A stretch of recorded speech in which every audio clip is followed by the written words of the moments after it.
What's up? We are back with another episode of Let's Talk Snowboarding, and we are really stoked today because we have co-hosting with us. We have Taylor DISTLER in the house. Taylor, how's it going? Good. Thanks for having me. Appreciate it. And Taylor is going to be the bridge between myself and our esteemed guest, 22 Olympic silver medalist in slope, 7 times X Games medalist, including a 2017 slope gold and big air bronze. She's a general problem on the board and in general, whether it be mountain biking, surfing. She's general. Julia Marino is in the booth. How we doing, Julia? I'm doing well. Thank you very much for having me. I appreciate that you put surfing in there. I wish I was bad on the surfboard, but I'm still pretty novice at surfing. The ocean's not my most comfortable element, but I'm trying to get better at it. The 1 or 2 times I go a year. Okay. Well, I kind of saw that you were dabbling in the surf game, and all you can do is just like with anything else, is try and progress as we can. Taylor, you're from California. You get out on the surfboard much? So I lived in California for about 9 years, but I was born in one of the most landlocked states in Kentucky. So boards, not so much. More Okay. like horses, that may be a little bit better. But we would hit the lake, and growing up, some wake surfing or wakeboarding. That was the extent of it. But every once in a while, you'd make a family trip out to the nearest slope that you could find. Typically, it'd be in Indiana, which was a little hill. But we had our fun there as well. For sure. So horses, cowboy at heart.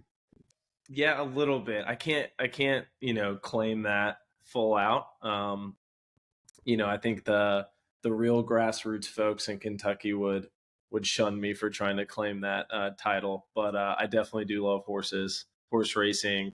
Even growing up, riding quarter horses was a thing in my past that I really enjoyed. Awesome, man. Well, it's the first time you and I are face to face, even though it's through video. But Julia, it's the end of summer right now. So how has your summer been, and what have you been up to this summer? Yeah, it's been definitely not the summer that I was hoping to have. I had a pretty brutal injury to my knee at the end of January and at the X Games, actually. I basically just came off of that last rail section, came off one of the rails early and just hit the rail directly next to it pretty damn hard with my knee, and basically just did a ton of damage to the cartilage and my patella and some of the tendons and everything, and it threw everything off in my leg. And so yeah, it was compensating for pain and changed kind of the whole dynamic of the right side of my body. And now I'm I pretty much spent all summer rehabbing that and re-strengthening it. I'm still rehabbing. I'm actually that's why I'm here in Utah right now, because this is where the team's located, and so I'm doing pretty much just rehab all the time. But yeah, it's been a very bizarre injury, super unpredictable, not really a solid understanding of what's going on or a timeline so that's been the hardest part, I think, is just not really knowing when I'm going to start feeling better. And yeah, actually I'm here to do testing. That did not go well, which is definitely bumming me out. But yeah, at this point, it's kind of just a waiting game, being patient. And I'm pretty impatient because the season's starting. I'm seeing people start to snowboard, and I want to get out there and join them. But yeah, my knee still is in recovery mode and needing some time. And so yeah, but that's why I'm in Utah. I'm just here to do a test, and she didn't run as I thought it would, but oh well. What are we running at right now? If you could guess, we had 80%. What are we looking at? It's super hard to say. That's what I'm saying. This injury is very kind of all over the map. Like, it's really hard to understand what's truly going on with it. It's, you know, not like a broken bone or a torn ligament, where it's just kind of like you know, you follow the guidelines and then you have like the sort of 9-month recovery or however long it is. And then it feels like a pretty, you know, direct path from A to B. Whereas this one is like, okay, I'm starting to get the strength back and the mobility, and that's all building back, but I still have this like lingering pain right on the front of my patella that's really hindering me to do certain things like weight bearing on using my quad, and it's just a very obnoxious lingering pain on the front of the kneecap that's I just think really deep, just deep from how bad that impact was. And I think there's some like raw cartilage sort of underneath the kneecap being like really sort of like kind of rubbed against because my knee's not tracking properly in the joint, and just things like that. So there's not like a clear understanding. It's the first time I felt so out of tune with what's going on with my body, because even I can't really say where I'm at. And so yeah, that's why I'm kind of hoping that I can go get out on the mountain and go snowboard and just see, you know, how it feels, instead of kind of just grinding out this PT like I've been doing the past 8 months and still kind of feeling like I'm at the same spot. So yeah, I think it'd be important to see how it feels in my boots, in my bindings, on my board, on the mountain. Yeah. And Go from is there. that kind of like, yeah, is that kind of the plan for you? Just kind of going to wait for the snow to start falling and stick in Utah and kind of just keep grinding and trying to get yourself going? Or do you have plans on traveling here in the near future? Yeah, I'm planning on traveling. I'm planning to go to Europe, just to, you know, change a pace. I've been doing the same thing every single day for the past, you know, since January, pretty much rehab strength all day. Like my summer, that's all I dedicated all that to my body, getting my body in good health, like, you know, making sure I was prioritizing nutrition and just trying to do everything I could to speed up this healing process. And I feel like it's kind of hit a point where I've seen progress, but not as much as I thought I would, and it's something that just needs time on its own. And I feel like if I just continue to stay in like this kind of like tunnel vision, head down path, it won't be as good for me. Just like in turn, like mentally, maybe, I don't know. Just it wouldn't like stoke me out to stay here and just keep doing the same thing and not really seeing different results. So I kind of just told myself like I think I need to go out and just change up the scene, change up the pace, change up the schedule a bit, and get out there and see what happens. Because it sounds like this, you know, pain's gonna be here for a bit, so I might have to be learning how to deal with that this season anyway. So I don't know how hard I'm gonna be, you know, getting into it. And I mean, yeah, I would love for it to be different, but I just kind of wanna. It's hard to say anything without ever having touched a board in forever. So. Yeah. I mean, it can always be different as soon as you strap back in. Right. Yeah. So yeah, I think your headspace is in the right spot. You're, we chatted right before we came on and started recording. Lucas Foster, he was talking about the same exact thing. He was just not having a very good season last season in the pipe, and all of a sudden, there was a random trip that took him to Japan with the U.S. team, and they had just had a blast and just kind of let everything be and just kind of chilled out and went back to snowboarding. And then he came back and he podiumed at Dew Tour and laid down the alley-oop double McTwist. So, I think that, your headspace is right. You just need to get back on that board, and that's really sick to hear. I think that everything will work out the way it's supposed to. So that's awesome to hear. So yeah, I wanted to ask you, Julie, so originally from Connecticut. That's right. Awesome. So we're in Connecticut, and let's talk about like growing up in Connecticut. And were you in Connecticut the first time that you ever stepped on a snowboard? I think yes.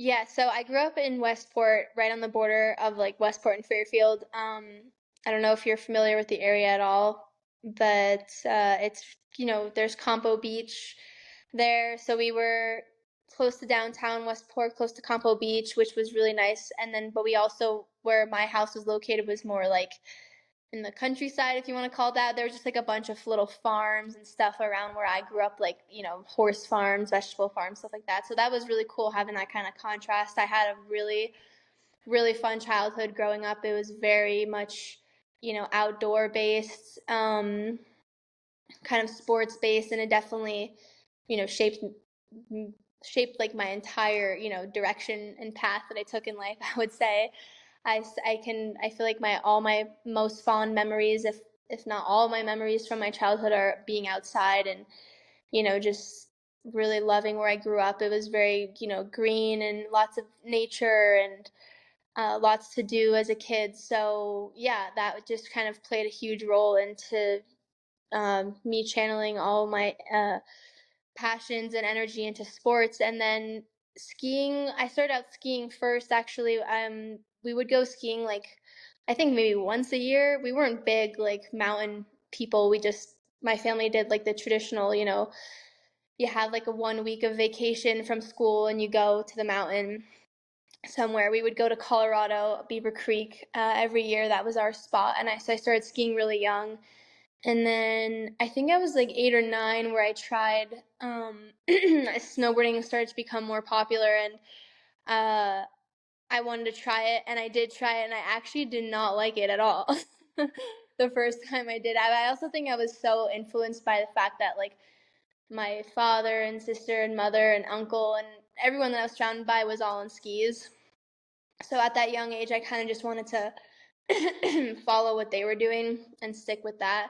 So I think I snowboarded like a handful of times. My dad brought me to like Ski Sundown and Mohawk, which are in Connecticut, just little hills with like 2 chairlifts or something like that.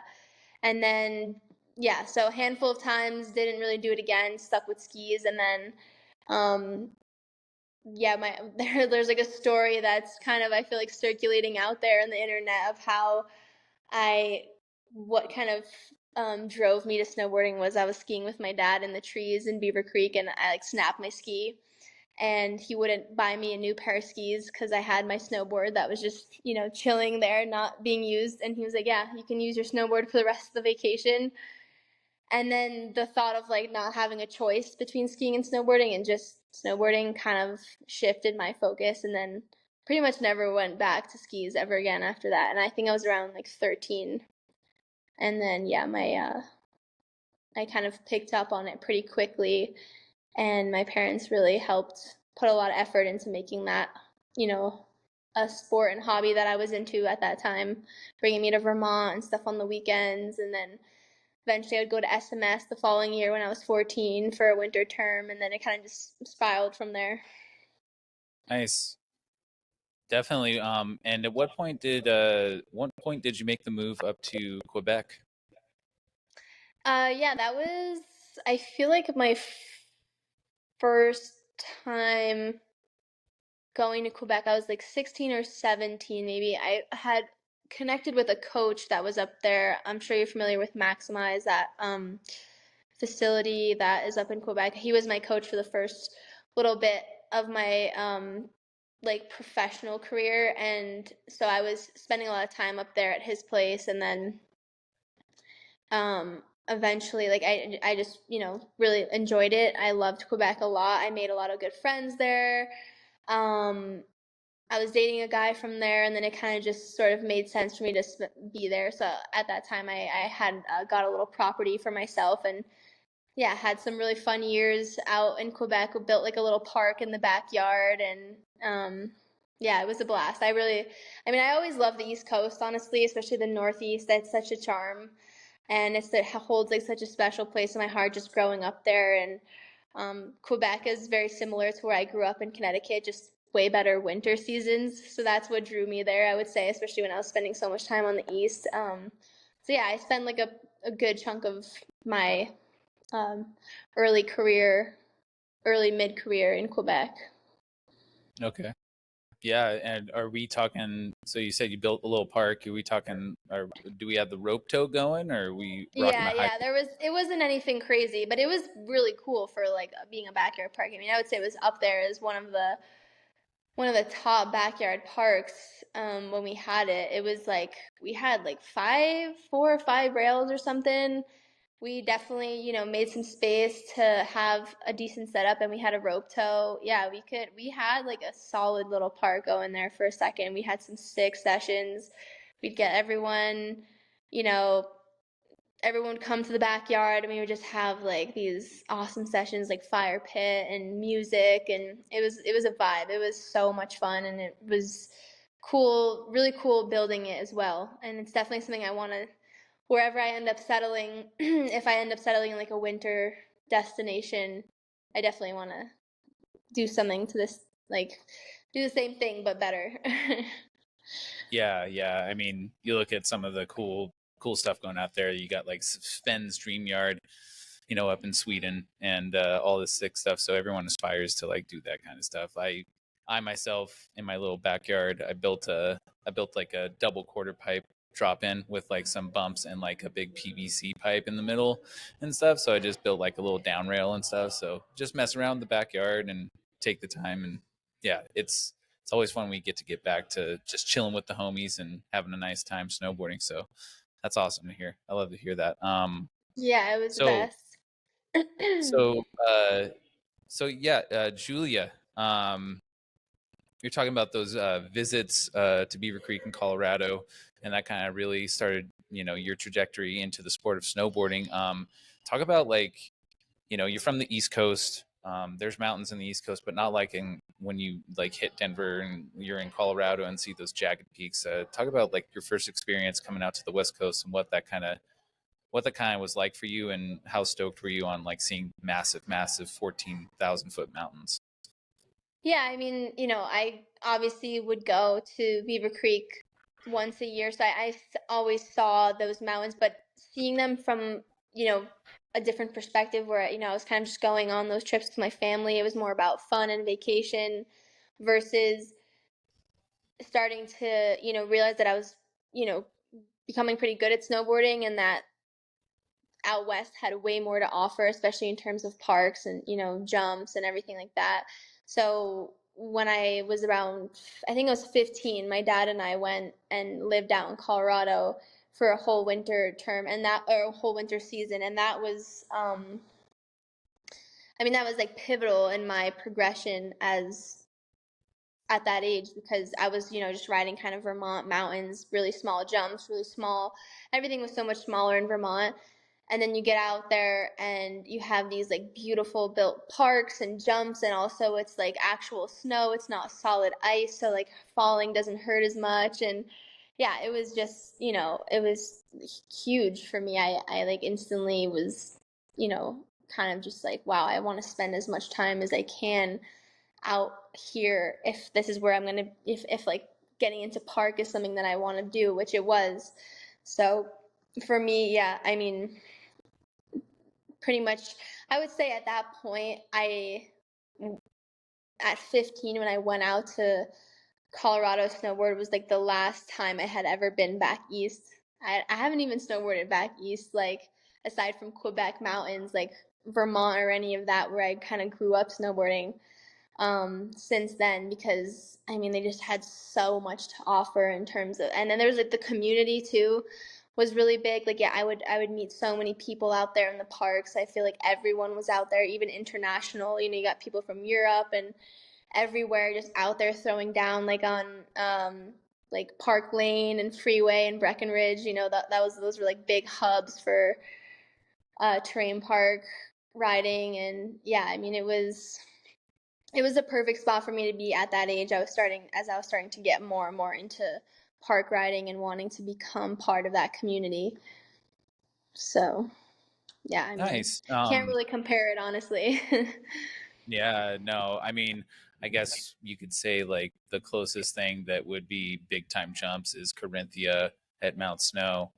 Um, Which as is far as like, awesome. I mean, Corinthia is such a fun park, but yeah, it's not. yeah, but you know, it's like one of the few, you know, like it rivals many parks, but Corinthia really is like the upper echelon for parks. And you know, you got Killington too and stuff, but I've always felt like Corinthia jumps, Corinthia rails always have been like the top tier for the East Coast.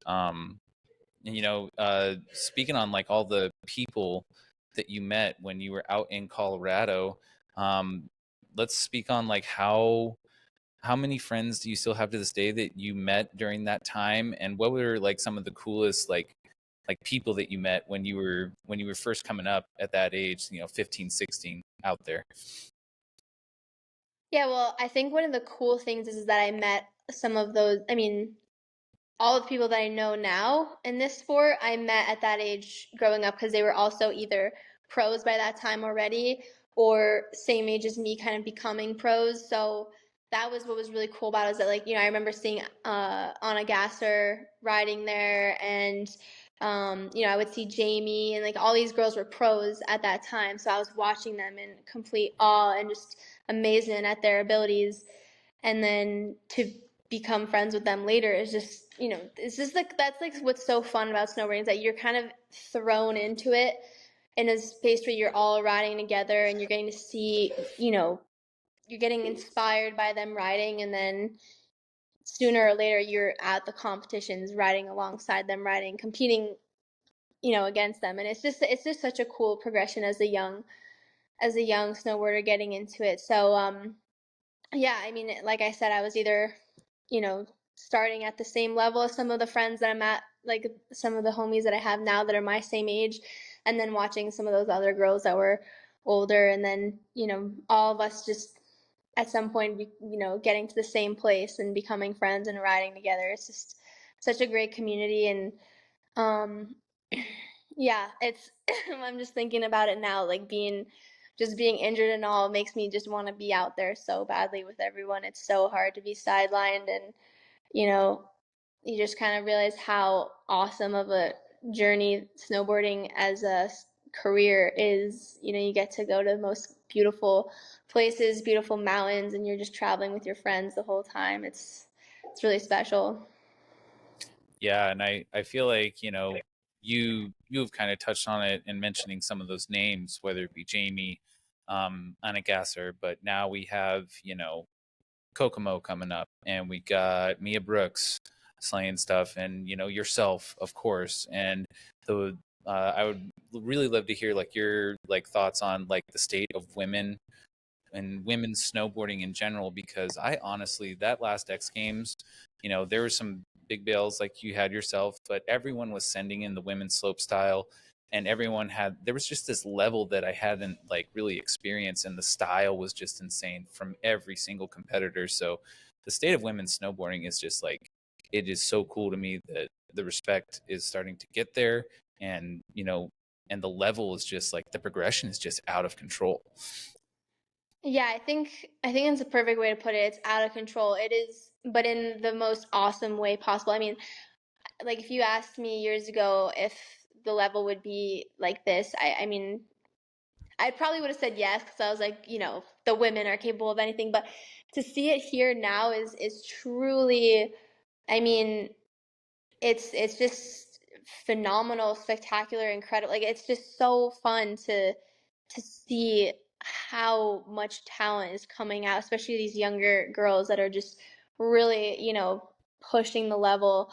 Yeah, it's I mean, I don't there's kind of it's kind of like, when I think about it, I kind of get a loss for words, because I mean, the level that we're at is kind of, where the guys were a few years ago, which is just insane to see how quick things are. Like, each year you see like a new, a new like 180 being added to the rotation, which is just um and it's not even just added like, kind of like, oh, squeaking it around, or they're just tossing it. It's like with so much control and grace and style. And I think that's what's so impressive about it, is that it looks very, very clean and well done. And especially like if you see, you see girls like Coco, who you brought in, like I mean, her and her little sister right now have such a amazing style on such big tricks. And I mean, also they have like an incredible work ethic too. I mean, they are out there all summer long on the airbag,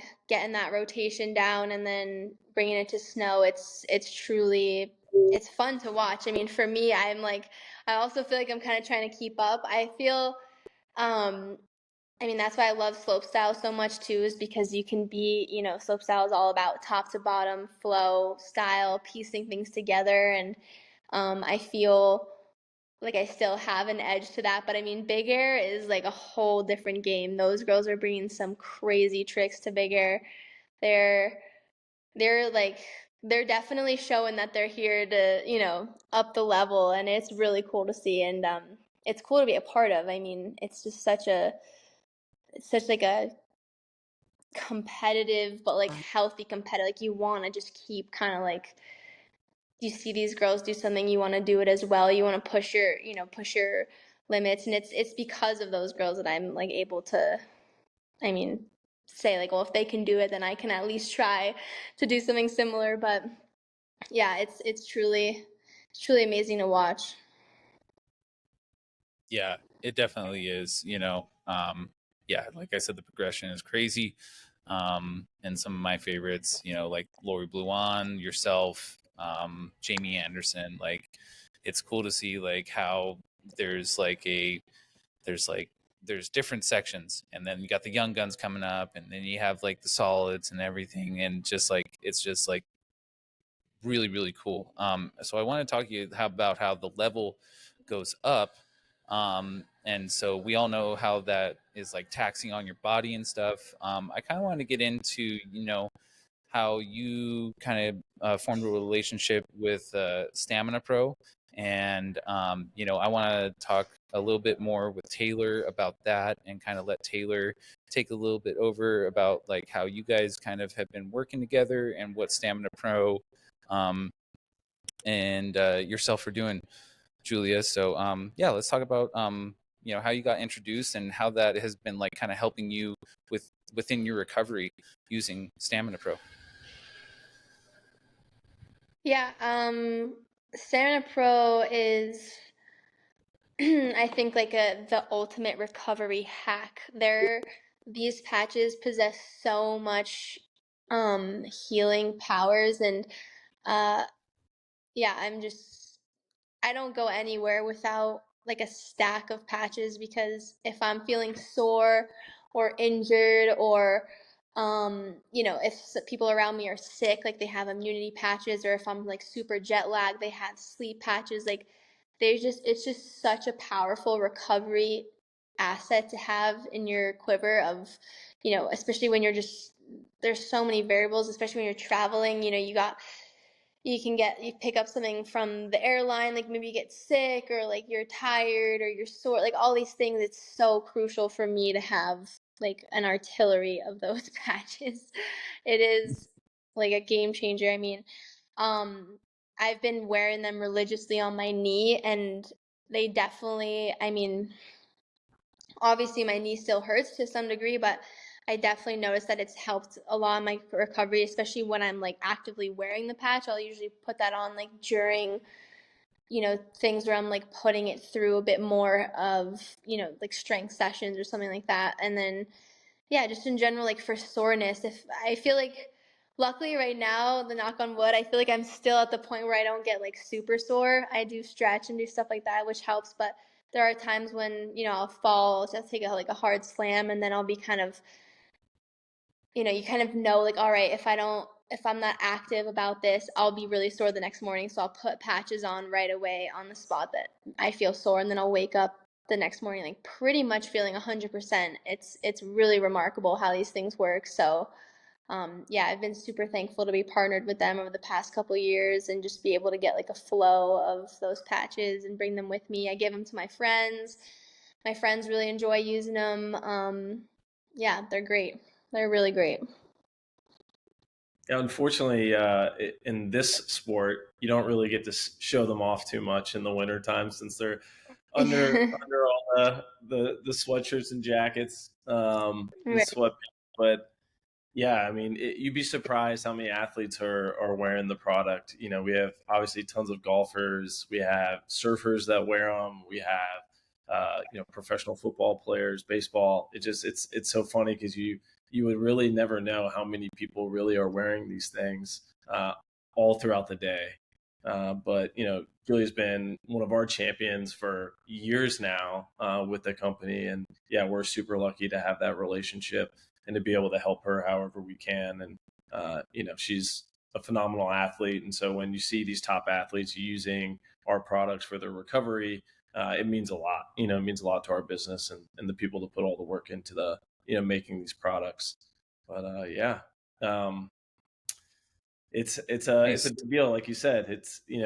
It's funny because our products, they're a little tough to understand, from an outside perspective, because there's no chemicals in these patches at all, right? So a lot of people see them, they think they're like transdermal, they think they're like Bengay or some rub-on Yeah.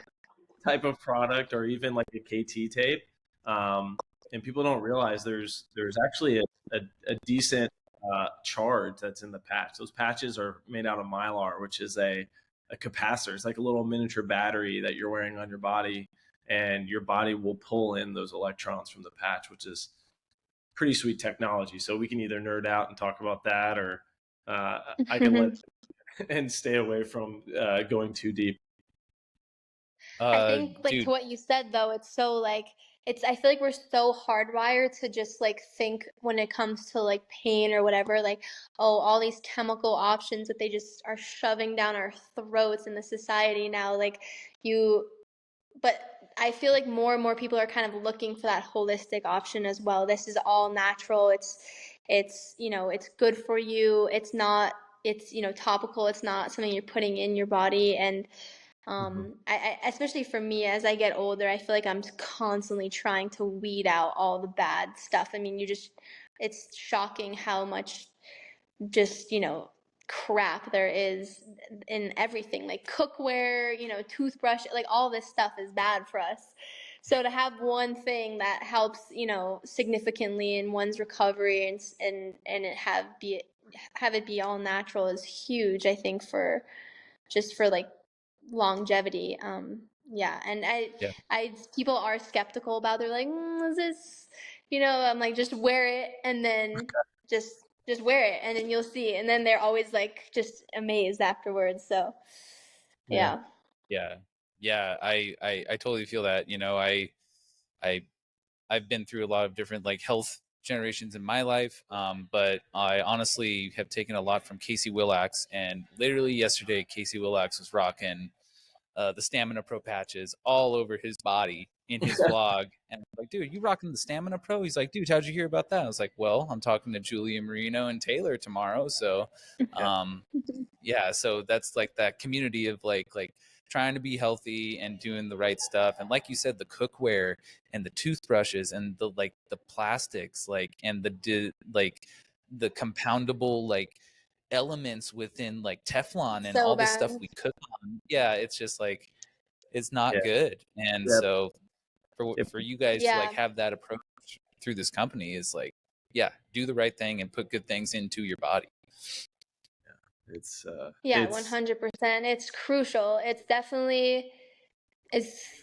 it's way more important than I think like anyone thinks, especially if you notice the difference versus kind of getting rid of most of that stuff and replacing it with yeah, I mean, I'm even like I'm trying like I don't ever use plastic water bottles. I've actually like used like a wooden toothbrush now. I even like toothpaste, like shampoo, soaps. Like I'm trying to just get rid of all just the stuff that throws off your hormones. I mean, there's just so much bad stuff out there, and especially recovery things like when you hurt yourself and you go to the hospital, the first thing they're prescribing you is some like 24 letter medication that you're like, what even is this? And so it's just been so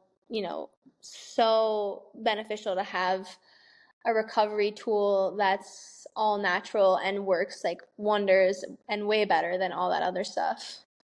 yeah. Yeah, we Yeah. definitely live in a chemical world. People don't realize that there's only two ways that you actually even like take on electrons, which is through eating or consuming something, right? And then the second way is through grounding, or of some sort of touch sensory. And that's what our patches do, is with the electrons that we put in the patches, which they come from organic material. So, like turmeric and ginseng and all these things, we just take the electrons from those and then we park those electrons in the patch, right? And that's what your body is pulling in.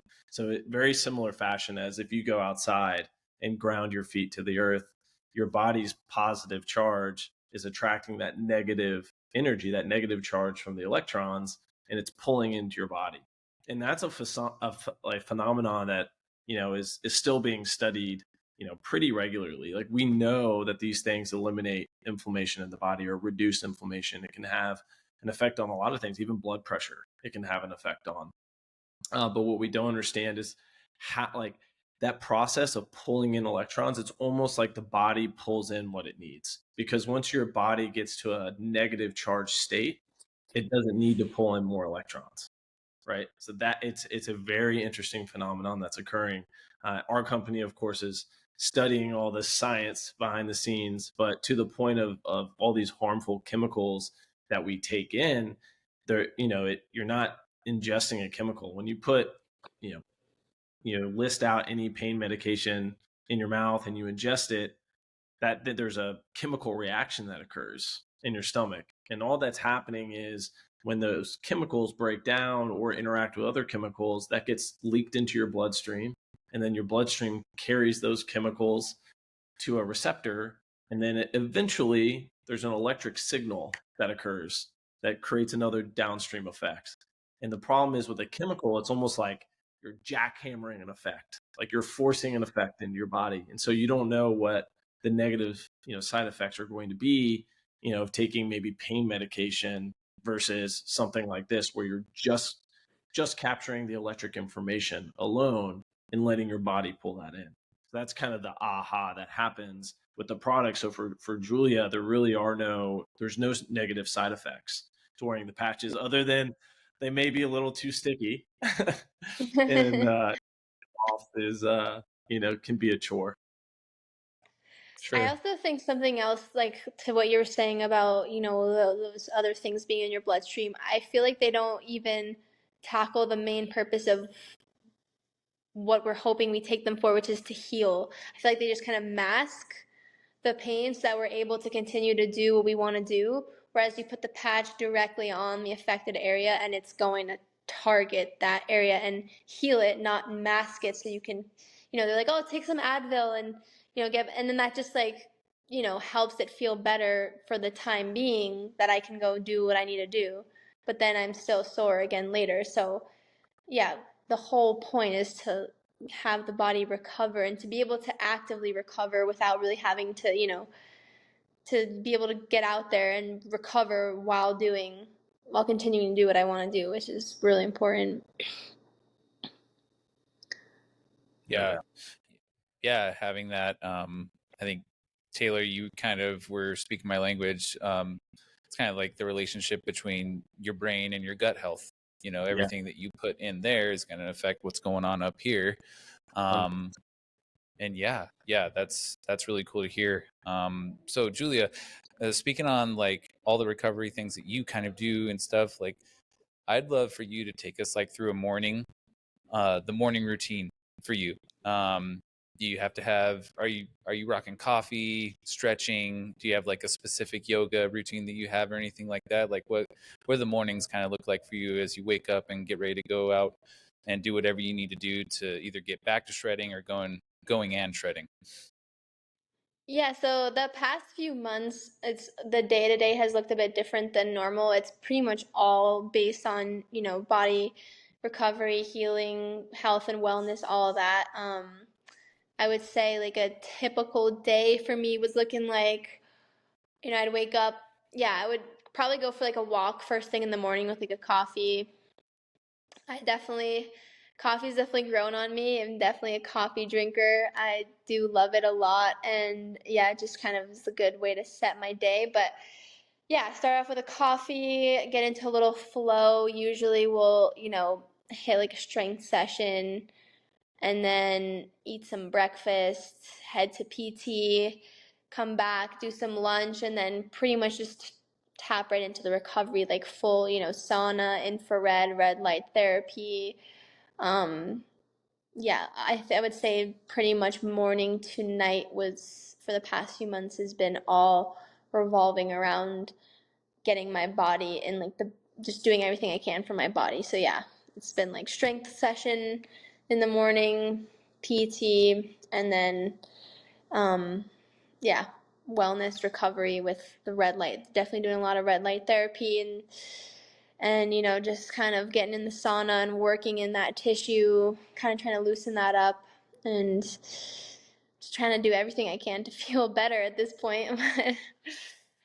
Yeah. Yeah. Yeah. Very, yeah, of course. Understandable. I mean, you're an athlete and you're trying to get back to what you want to do and get back to the level that you were doing it at. So totally understandable. I wanted to talk to you. So I have a few layered questions. So, you know, we know that you are with STAMINAPRO, also Celsius, energy drinks, but the big hoorah was when you kind of made the switch over to Prada, and then you know some people at the Olympics were trying to not let you do that and like have that logo on the bottom of your board. What can you give us any like info on what happened there and what that whole situation was about? Yeah, so yeah, I switched to Prada just before the Olympics and they've been great. Um they're amazing to like company to be partnered with. They're super open to feedback. I mean, I've basically been working with them on kind of building all of the gear head to toe. They're really receptive to what I have to say in terms of like what works for me about, you know, my jacket, my pants, my helmet, my gloves, my board. They're super open to all that feedback and they want me to be an active partner with them in making that work. So that's something that I really appreciated from them is them not being like, oh no, we're gonna do things our way. This is our company and then you just ride for us. Like no, they listen to me and then they take in what I have to say and it's a very, you know, the workflow with between us is very healthy and I appreciate that a lot from them. And then, yeah, in terms of the Olympics, it was really weird because I competed in slope with all the stuff and there was no issue. And then for, you know, I don't know, I guess they got like a lot of, um, it got a lot of advertisement. It got a lot of like heads turning. People were talking about it. And then when by the time it came to bigger, they're like, actually, we don't really want you to be advertising this anymore because it's not technically they pulled that it's not an official Olympic sponsor card on me and try to make me like just do the weirdest thing like they were like you have to cover up the base of your board. I'm like how do you want me to do that? How am I supposed to cover the base of a snowboard? And then they just had me do some crazy stuff like putting stuff like basically glue on it with Sharpie, like drawing over it and then sealing it with glue so that it like or some type of like really sticky material that would keep it there. And yeah, it like affected my speed and stuff. And then um by the time Big Air came around, I was just like, but actually the main reason I didn't compete in Big Air was because I took like a really heavy slam in practice the day before. It was super icy and I was coming in switch to the jump and I basically just slipped off the lip and did like a 1.5 straight to my tailbone on like a solid ice landing and was my tailbone's already like really sensitive because I smashed it when I was really young and so like ever since then it's always been very very sensitive when it gets hit. So I was already feeling pretty garbage after that.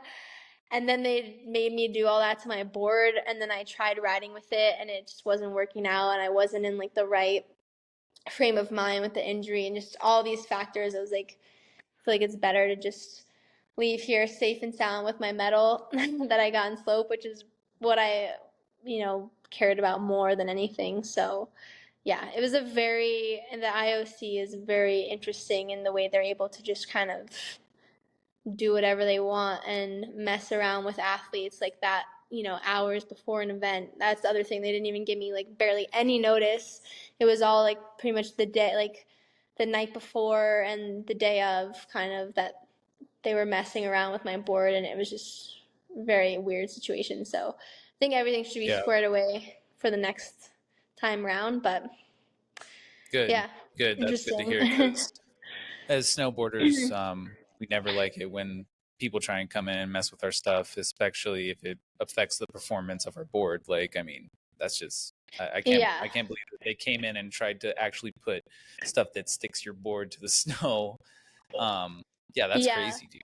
The board like wasn't, there was like no speed with that board at all, and I was like, what is even the point of this? I'm like, they're not gonna let me compete with it. I can't compete, or they're not gonna let me compete without it being covered. I can't compete with it covered. I'm not feeling good anyway. I'm hurt, and I was like, at that point, and just there's too much going on, too last minute. My head was so elsewhere, so distracted from it all, and yeah, it's definitely unfortunate that they're able to tamper with an athlete's performance like that. I think that there should definitely be some revision and someone should look into it. But I mean, they have so much authority. Like it's like what are you gonna do at that point? So I don't know. Yeah.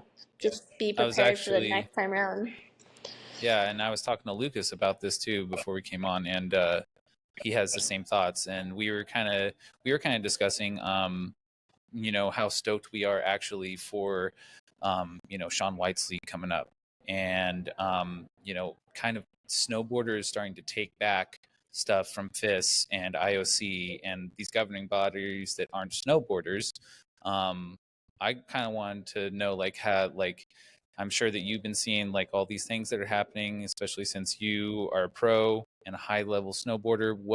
How do you feel about like kind of like the direction and the future of snowboarding, and what's happening right now as far as like us kind of doing things all on our own again and not having a governing body over us?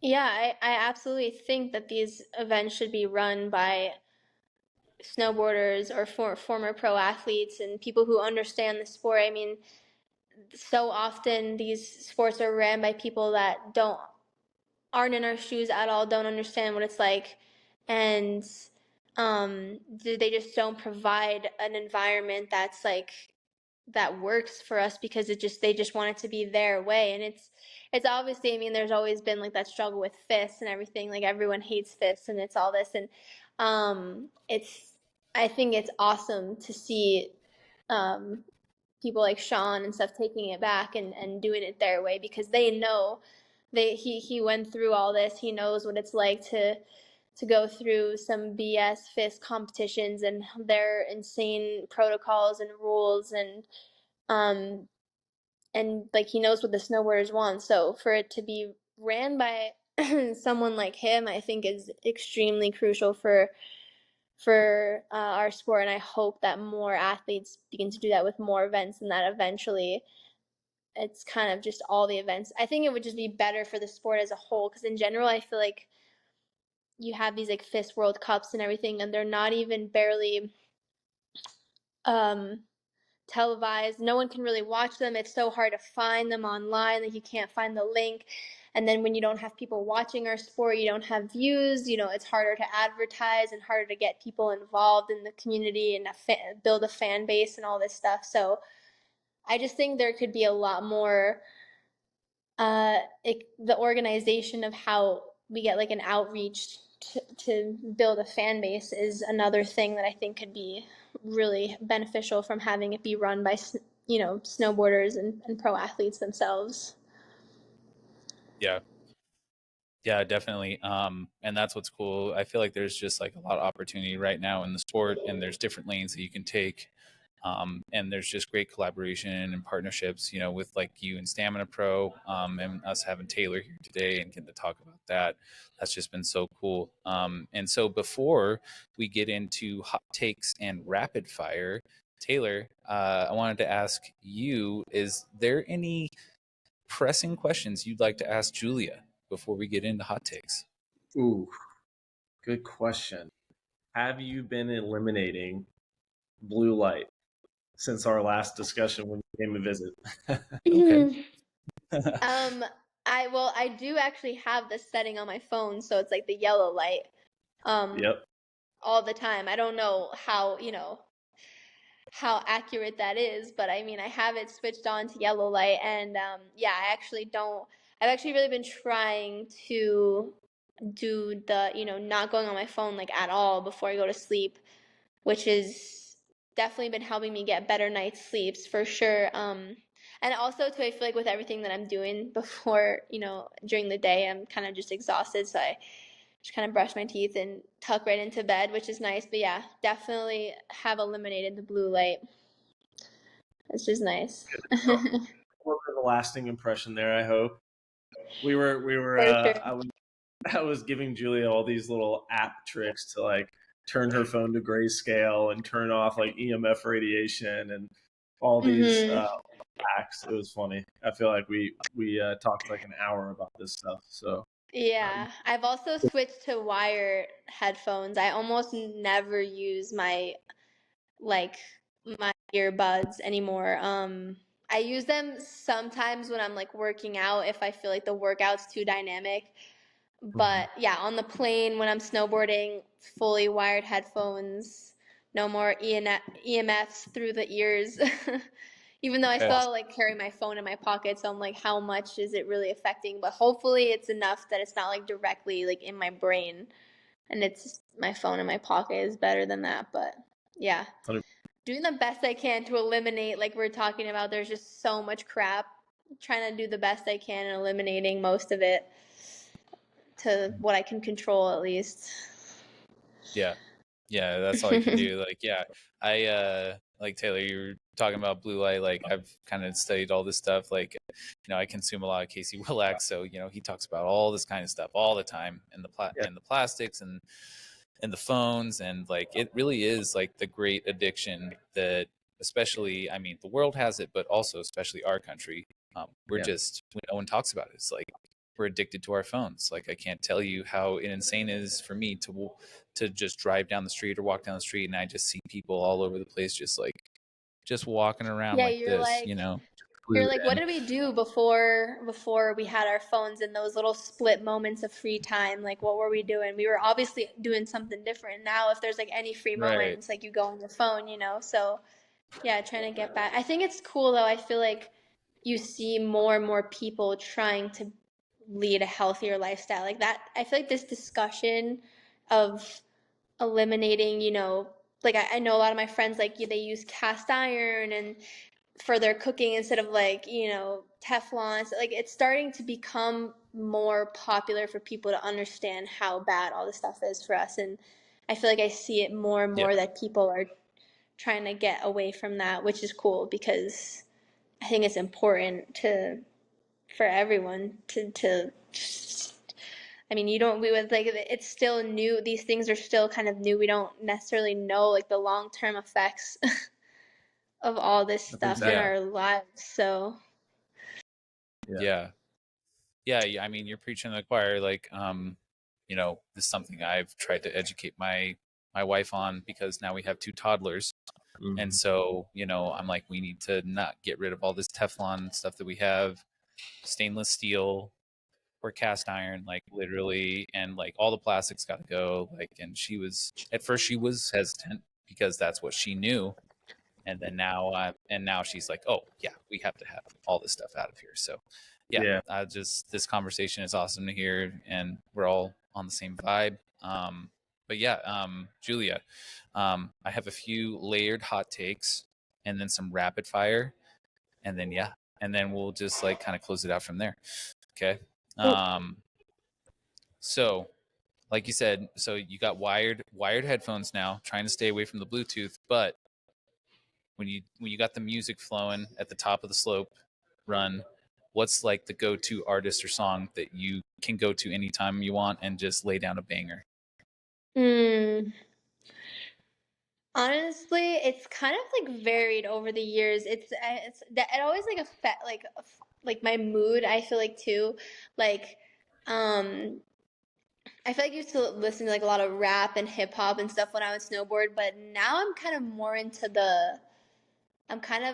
I've always listened to like kind of older style songs too, like classic rock and, you know, blues and jazz and all that stuff. And I would listen to that a lot, like outside of snowboarding. And then when I was snowboarding, I would listen to like rap and things. But now I feel like I'm starting to incorporate that back, because I feel like I can kind of just flow a bit to it more. Like, I think I was listening to at Locks, when I won Locks, I think I was listening to like Aretha Franklin or something like that, like just super like cruisy, mellow song, and just put me in such a good vibe. And yeah, I don't know, I was kind of feeling like a bit weird at that event too, like feeling like, I don't know, I was feeling like maybe a bit sick or something, and then just having that like kind of chill flow instead of like crazy music going on in my ears was yeah, put me in a good mood, put me in a good vibe for that run.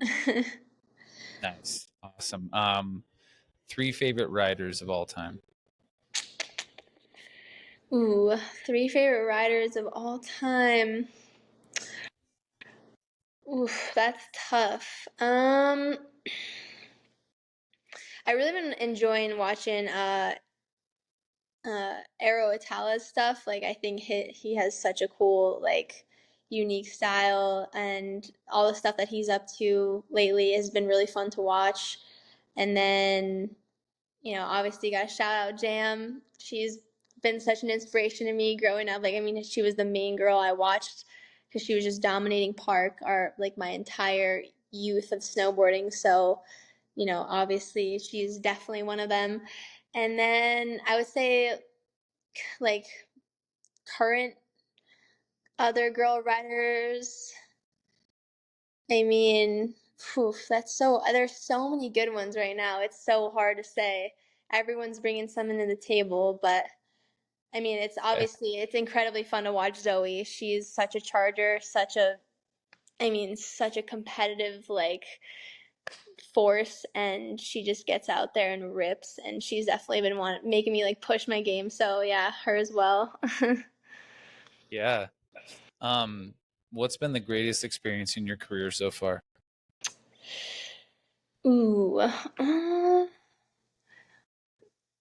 dang, I don't know if there's just like One that sticks out? one that sticks out. I feel like, though, like as I get older and I kind of just have like such a greater appreciation for what I do the older I get. Like, when I was younger, I feel like I'd look at snowboarding and be like, this is cool, this is what I do, it is whatever, you know. But now as I get older, I'm like, I'm so incredibly grateful to be doing this as a career. Like, especially when I look at some of what my friends are doing, and just some of like the typical careers that people take. Like, I couldn't be more grateful to be in a sport where I have just free will to like travel to the most beautiful places and be with my friends and be out in the mountains and be in nature. It's like all I've ever wanted to do, and I think that is like the greatest experience ever, is just getting to do this as a full lifestyle. I mean, it's a blessing. You can't really ask for better, honestly. Awesome. Okay, so a few rapid fire questions. Pants or bibs? Pants. Goggles or glasses? Goggles. My eyes water up too much when glasses. Okay. Pow or slush? Pow, obviously. Okay, so and then let's finish on this. You have one place you would take a backcountry heli trip to. What's the place, and who's in the heli with you? Ooh. I mean, I've been seeing some insane videos out from Alaska. I mean, that just seems like the most, you know, the crazy spot, that those spines. And yeah, I mean, who I take with me? Ooh, Hales for sure. I want to go with Hales. Want to go with Jam. Yeah, I would say those are my top two, like my Okay. my best mates. Okay, so and then speaking of some backcountry stuff, are we seeing Julia Marino in the natural selection in the next 5 years? Ooh, I don't know. Maybe. I definitely need to get my ass into backcountry first, and that's definitely a goal that I'm working towards. And maybe we'll see that more these next coming seasons, based on, you know, how long it takes this damn knee to heal. I might need to do some R&R and just kind of take it some cruisers and some powder, and go with that direction for a bit. But I mean, I have so much respect for those girls that do natural selection. I mean, you're basically coming in like raw into a run, looking at drone footage. That's insane. I would hope so, but I also am pretty terrified of that. Yeah. I need some miles under my belt out there. For sure. Well, Taylor, I'll throw it to you for a second, and then after that, Julia, if there's anybody you want to shout out and thank, we will wrap it up on that. So shout out for me. Yes, So sir. my shout out would be to the whole STAMINAPRO team. There's a lot of people behind the scenes that take care of a lot of athletes and do a lot of the work that most people don't see. So I'm on this podcast, but really it's a big shout out to them. So Janet and Fernando and Tanya and Sergio, those are like our behind the scenes ninjas that are just awesome doing everything. So I'll shout out them. Sweet. Julia?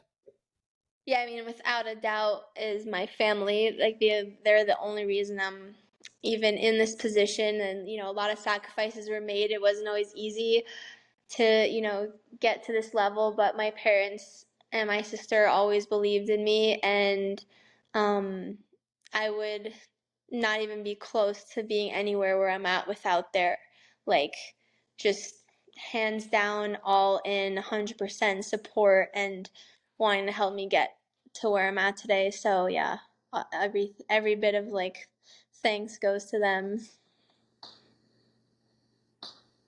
Excellent. Well, thank you both for joining. Thank you, Taylor, for co-hosting on this one.